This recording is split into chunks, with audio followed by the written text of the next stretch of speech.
आज हम जानेंगे एसीएल टियर के बारे में। एसीएल यानी एंटीरियर क्रूशिएट लिगामेंट टियर। पहले हम बात करते हैं लिगामेंट क्या होता है। लिगामेंट टिश्यू का बना हुआ एक मजबूत सा बैंड होता है जो एक हड्डी को दूसरी हड्डी से जोड़ के रखता है। तो उनमें से ही घुटने का जोड़ का एक लिगामेंट है जिसे एसीएल कहते हैं, एंटीरियर क्रूशिएट लिगामेंट। ये एसीएल घुटने के बीच में पाया जाता है। ये हमारी जो ऊपर वाली बोन है, थाई बोन, फीमर, उसको नीचे वाली बोन, शिन बोन जिसे टिबिया कहते हैं, उससे कनेक्ट करके रखता है। तो इस वजह से ये ऊपर वाली बोन फीमर और नीचे वाली बोन टिबिया को स्टेबिलिटी देता है, हमारे घुटने के जोड़ को स्टेबिलिटी प्रोवाइड करता है।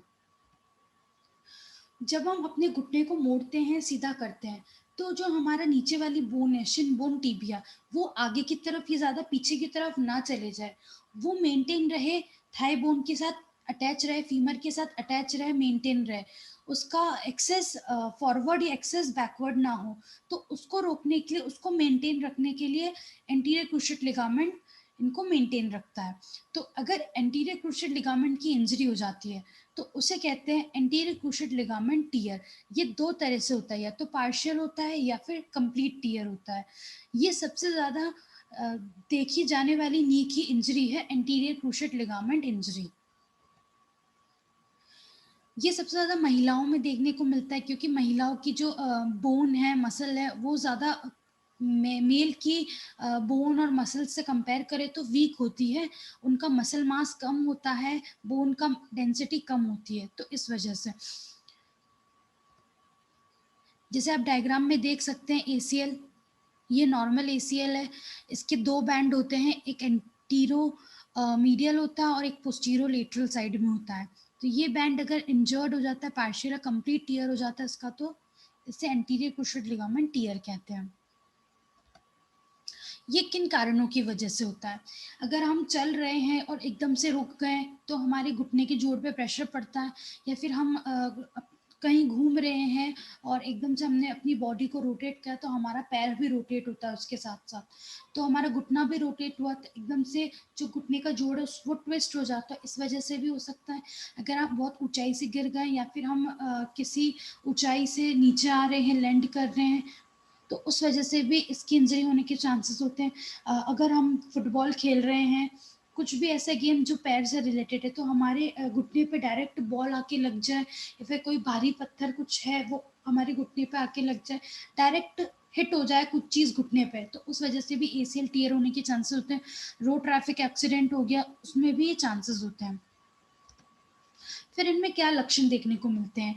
जब भी ये दिक्कत होती है एसीएल टियर की, तो एक पॉपिंग सा सेंसेशन फ़ील होता है, पट-पट की आवाज़ आती है हमारे घुटने में, एक पॉपिंग सेंसेशन फ़ील होता है, बहुत ज़्यादा दर्द होता है घुटने में, चला नहीं जाता, ना खड़ा रहा जाता है, और स्वेलिंग आ जाती है पूरे घुटने पे चारों ओर, टाइटनेस लगती है, जो नॉर्मल हम मूव करते हैं हमारे घुटने को अंदर-बाहर, वो मूवमेंट कम हो जाता है, वो पूरा मूवमेंट, ना पूरा पैर अंदर आता है, ना पूरा पैर बाहर जाता है।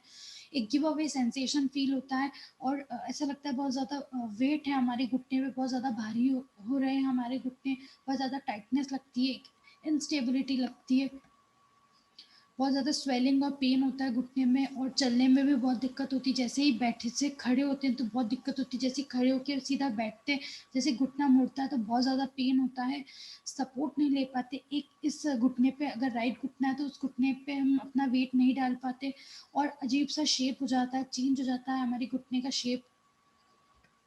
फिर इसका कैसे पता कर सकते हैं? फिज़िकल एग्ज़ामिनेशन से इसका पता कर सकते हैं। आपके डॉक्टर आपके नी का में जो पेन है जिस पॉइंट पे, जैसे एसीएल आगे की तरफ है तो पेन है तो वो चेक करते हैं, स्वेलिंग, टाइटनेस चेक करते हैं, आपका रेंज ऑफ मोशन चेक करते हैं, स्ट्रेंथनिंग चेक करते हैं। फिर इसके लिए टेस्ट होते हैं, फर्स्ट लैक्मेंट टेस्ट। इसमें पेशेंट को सीधा लेटा देते हैं, और जो अनअफेक्टेड लेग है उसको सीधा रखना है, और अफेक्टेड लेग को 20 टू 30 डिग्री तक मोड़ना है। घुटने को बेंड करना है 20 टू 30 डिग्री तक। फिर आपको अपने हैमस्ट्रिंग जो मसल्स है, बैक ऑफ द थाई में मसल्स, उसको, उसका मूवमेंट नहीं करना, उसको रिलैक्स रखना है। फिर आपके डॉक्टर आपके फिंगर्स आपके नी के नीचे रखेंगे, घुटने के नीचे रखेंगे, और जो थंब है वो साइड में रखेंगे घुटने के, और ऊपर की तरफ लेके आएँगे, फॉरवर्ड मूवमेंट करेंगे टिबिया का।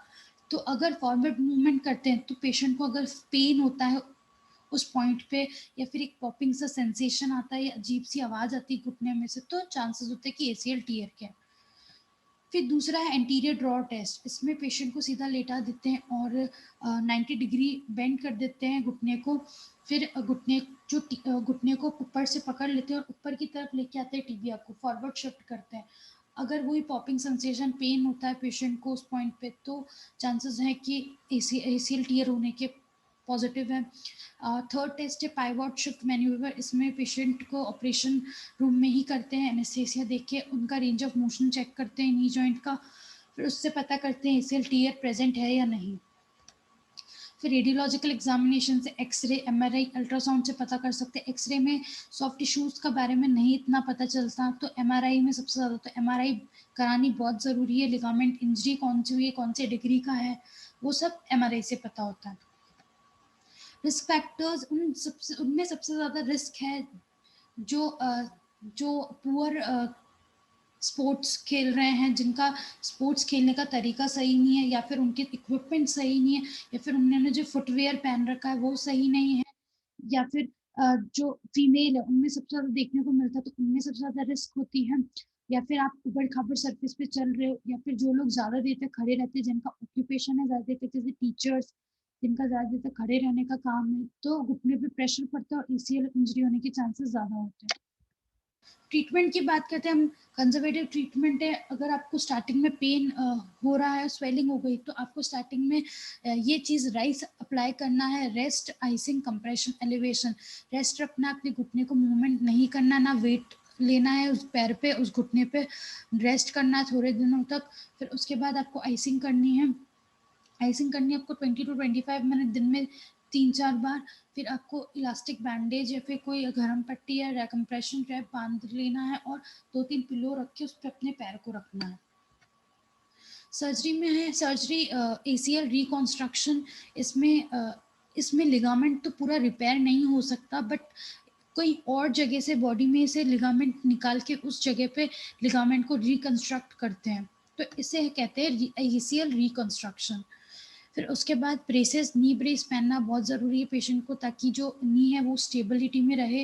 नी का ज़्यादा मूवमेंट ना करना है, नी को स्टेबल रखना है। फिर उसके बाद धीरे धीरे एक्सरसाइज स्टार्ट करनी है। फिजिकल थेरेपी में हम बात करते हैं एक्सरसाइजेज हैं। फर्स्ट एक्सरसाइज है हील स्लाइड। इसमें पेशेंट को सीधा लेट लेट जाना है। फिर उसके बाद अपने घुटने को धीरे धीरे मोड़ना है, जिस पैर में दिक्कत है उसको पैर को, हील को अंदर की तरफ लेके आना है, जहाँ तक कंफर्टेबल ला सकते हो होल्ड करना है, देन रिलैक्स। 10 बार करना है, दिन में 2-3 बार। Second exercise isometric quads. इसमें पेशेंट का जो अनअफेक्टेड लेग है वो मुड़ जाएगा, और जो अफेक्टेड लेग है, जिस पैर में दिक्कत है, वो पैर सीधा रहेगा। उसके घुटने के नीचे आप टॉवल रोल करके रख देंगे। फिर घुटने को नीचे टॉवल की तरफ प्रेस करना है, होल्ड करना है 10 सेकेंड तक, देन रिलैक्स। ऐसे 10 बार करना है। थर्ड है प्रोन नी फ्लेक्शन। आप पेट के बल लेट जाएंगे, जिस पैर में दिक्कत है उसके घुटने को मोड़ना है, धीरे धीरे बट की तरफ लेके आना है, हील को होल्ड करना है 5-10 सेकेंड तक, देन रिलैक्स। फिर जैसे जैसे स्वेलिंग पेशेंट की कम होती जा रही है, तो स्ट्रेंथनिंग एक्सरसाइज स्टार्ट करनी है। उसके लिए है फोर्थ एक्सरसाइज पैसिव नी एक्सटेंशन। इसमें आप एक चेयर पे बैठ जाएंगे, और जिस पैर में आपकी दिक्कत है कि लेफ्ट में, तो लेफ्ट पैर को ऐसे सामने चेयर रख के उसमें सीधा रख देंगे, तो आपको back of the thigh, hamstring में स्ट्रेचिंग फील होगी। होल्ड करना है, या फिर आपको 1 से 2 मिनट तक रोकना है, और दिन में 3-4 बार करना है। फिफ्थ है हील रेज। आपको चेयर का सपोर्ट ले लेना, हाथों से चेयर पे रख लेना सपोर्ट। फिर आपको हील को धीरे धीरे ऊपर आना है, पंजों पे खड़ा होना है, होल्ड करना है, देन रिलैक्स। फिर सिक्स्थ है हाफ स्क्वाट। फिर जैसे जैसे स्ट्रेंथनिंग आती है तो आपको स्क्वाटिंग स्टार्ट करनी है। आपको ऐसे ही अपने दोनों हाथों को और दोनों पैरों को थोड़ा चौड़ा कर लेना है। फिर आपको धीरे धीरे बैठना है। आप डायग्राम में देख सकते हैं, होल्ड करना है इस पॉइंट पे, फिर वापस रिलैक्स। फिर सेवेंथ एक्सरसाइज है नी एक्सटेंशन। ऐसे ही आप थेराबैंड ले लेंगे, चेयर पे बैठ जाएंगे, स्ट्रेट रखनी है अपनी बैक को, और एक जो एंड है थेराबैंड का वो बांध लेना है चेयर से, और फिर एक हमारा अफेक्टेड लेग से। फिर अफेक्टेड लेग को सीधा सीधा धीरे धीरे ऊपर लेके आना है, होल्ड करना है, देन रिलैक्स। फिर जैसे जैसे आपकी स्ट्रेंथनिंग आ रही है, आपका पेन कम हो रहा है, स्वेलिंग भी बिल्कुल चले गई है ऑलमोस्ट, फिर आपको अपने एक पैर पे खड़े होने की प्रैक्टिस करनी है। अगर जिस पैर पे दिक्कत है, अगर लेफ्ट वाले पे दिक्कत है, तो आपको उसको उस पे अपनी बॉडी का वेट डालना और राइट वाले लेग को मोड़ना है, ऐसे शिफ्ट करना है अपने वेट को। तो एक लेग पे खड़े होने की प्रैक्टिस करना है ताकि स्ट्रेंथनिंग में जो मसल्स है, जो मसल वीक हो गई उसकी स्ट्रेंथनिंग हो। होम केयर लाइफस्टाइल की हम बात करते हैं तो आपको वो एक्टिविटी बिल्कुल नहीं करनी जिसमें आपको लग रहा है बहुत ज़्यादा पेन हो रहा है, बहुत ज़्यादा एक्सेस स्ट्रेच फील हो रहा है, वो एक्सरसाइज नहीं करनी है, वो अवॉइड करनी है। हेल्दी बैलेंस डाइट लेना है, अपने वेट को हमेशा कम रखना है, बढ़ाना नहीं है। आइसिंग करनी है दिन में 3-4 बार 20 से 25 मिनट। पेन रिलीवर्स लेना, आइबुप्रोफेन, ताकि जो पेन है वो कम हो।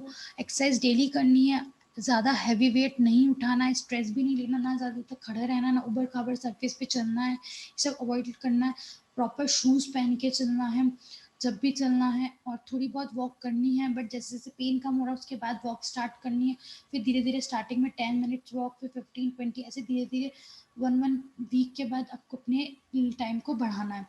और आपको नी ब्रेसेस, नी स्प्लिंट्स पहनने हैं, सपोर्टिव पहनने हैं, ताकि आपका जो नी स्टेबल रहे और पॉजिटिव रहना है। Thank you.